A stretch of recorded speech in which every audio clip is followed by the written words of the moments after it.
Habang pinag-aaralan pa ang bagong sistema ng paggamit ng pork barrel, hindi raw muna gagamitin ng mga senador ang pondo para rito ngayong taon.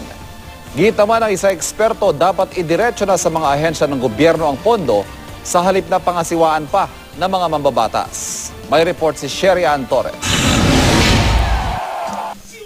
Sa kabila ng matinding galit ngayon ng publiko sa tiwaling paggamit ng pork barrel, tila hindi mo mapapansin na mag-100 taon na pala itong kalakaran sa ating pamahalaan.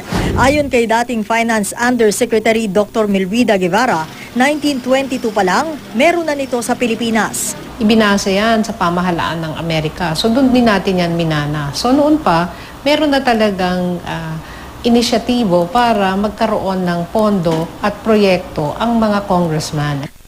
Nawala lang daw ang pork barrel noong martial law, pero ibinalik rin ni Marcos. Mula noon, nakilala na ito sa iba't ibang pangalan. Kaya ngayong i-abolish na raw ang pork barrel, bakit pwede pa rin mamili ang mga mambabatas ng mga proyektong popondohan?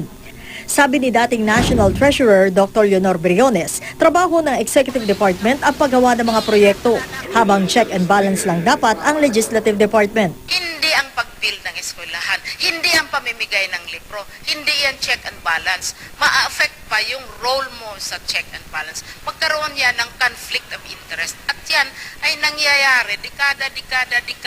Akala nila ang notion ng check and balance ay yung pamigay ng pork. Hindi! Dagdag niya, dapat daw idiretso ang pondo sa mga ahensya at lokal na pamahalaan. Pero ayon kay Presidential Spokesman Edwin Lacerda, may mga pangangailangan pa rin daw na mambabatas ang nakakakita. Kunyari ako, congressman ako, kinatawan ako nila pagpapagawa ng batas. At saka, kinatawan sila ang magbibigay, ang makakaalam ng mas maayos kung ano ang pangangailangan doon sa kanilang distrito. Pero ano kaya ang gagawin ng Senado at Kamara gayong meron na palang inilaan ng DBM na 25.2 billion pesos para sa kanilang 2014 PDAF? Unang option siyempre, i-abolish, iawas sa budget. Pangalawang option, i-abolish, i-reallocate sa iba't ibang departamento o sa isang departamento o proyekto lamang. Pangatlong option na nilabas na rin na ilan naming kasamahan, linisin, ayusin, tanggalin yung nirereklamong mga provision at i-line item. Dapat ilagay na lang yun dun sa mga ahensya at may binanggit ng ilang limited possible menus ang Pangulo doon. Apat nga yung nabanggit niya.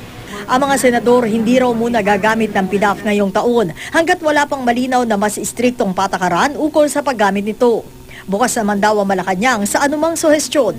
Panahon na ang taong bayan, bigyan tayo ng recommendation, ibigay kay Secretary Butchabat para pag-usapan din ang recommendation ng taong bayan at idulog din, itong mga to, gagamitin para kausapin si Senator Frank Dillon at sa Speaker Belmonte. Pero anuman na maging bagong sistema, dapat daw ay maayos ang pagbabantay sa pondo ng bayan. Ito ay isang malawakang sistema na ang daming problema. So hindi lang natin dapat magsabi na i-abolish yung PDAF, 'di ba? Kasi pag na-abolish 'yon, ganun din, nandun din 'yon. Nandun din yung pondo kung paano gagastusin at paano wawalang yain.